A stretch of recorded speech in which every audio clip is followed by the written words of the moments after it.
O primeiro problema um pouco mais diferente que nós temos para fazer com relação a posições relativas de reta consiste no seguinte: a equação de circunferência com aqui era para botar um determinar, tá?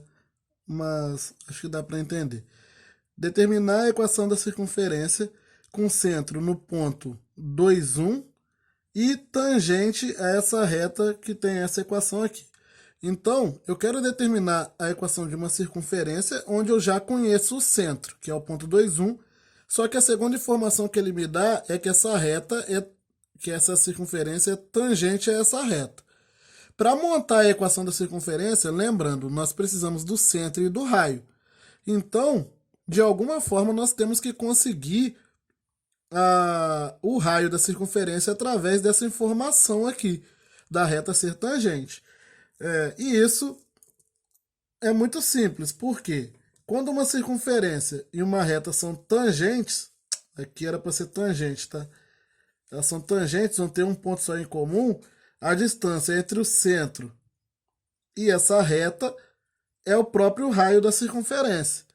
Então eu consigo calcular qual é o raio da circunferência apenas calculando a distância entre o centro e a reta. E nós temos aqui as coordenadas do centro e a equação da reta.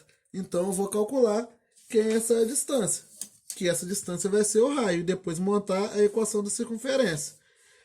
Calculando a distância, pela fórmula da distância, já vou colocar direto. É o módulo, eu vou colocar essa equação da reta com as coordenadas no centro no lugar de x e y.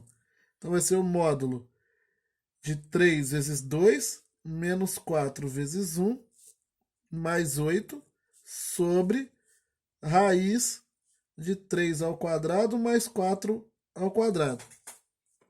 Então a distância é igual ao módulo de 6 menos 4 mais 8 sobre raiz de 9 mais 16.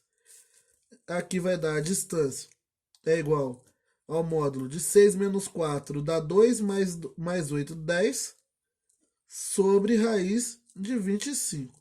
Módulo de 10 é 10, raiz de 25 é 5, 10 sobre 2, 10 sobre 5 é igual a 2. Então, quer dizer que a distância entre o centro e a reta é 2. Logo, o raio é igual a 2. Construindo a equação da circunferência agora, vai ser x menos 2, colocar aqui as posições do centro, né? X menos 2 ao quadrado, mais y menos 1 ao quadrado é igual a 2 ao quadrado. Posso colocar o 2 ao quadrado ou direto o 4 aqui.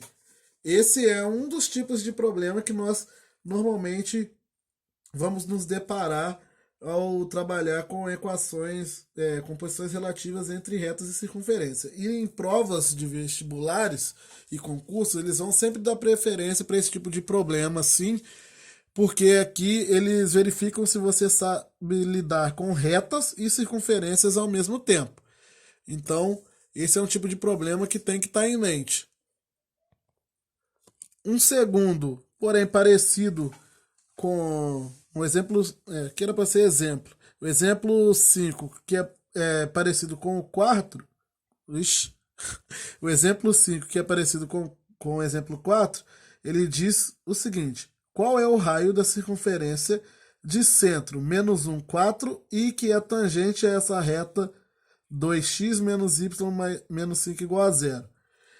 Muito parecido. Ele quer calcular o raio de uma circunferência que é tangente a uma determinada reta, onde você sabe a posição do centro da circunferência, que é o ponto menos 1, 4, e precisa saber quem é o raio da circunferência, ou seja, só calcular a distância entre o centro e a reta.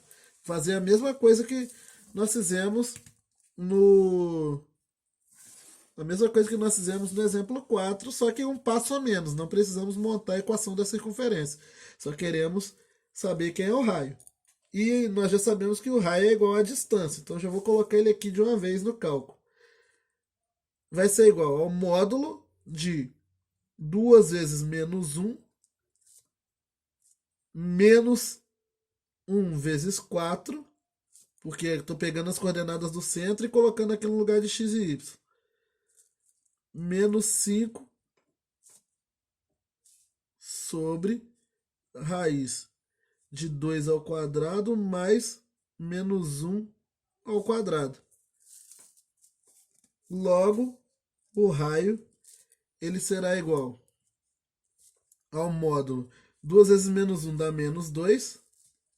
Menos 1 vezes 4 dá menos 4. Já poderia até ter colocado menos 4 direto aqui, né? No lugar do y já ter colocado o 4. Só quando é negativo que é bom colocar o parênteses ali. Mas enfim, menos 5 sobre raiz de 4 mais 1.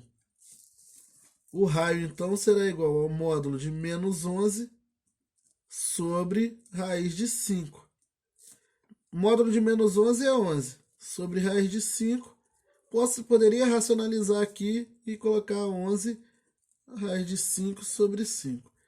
Esse aqui é o raio dessa circunferência.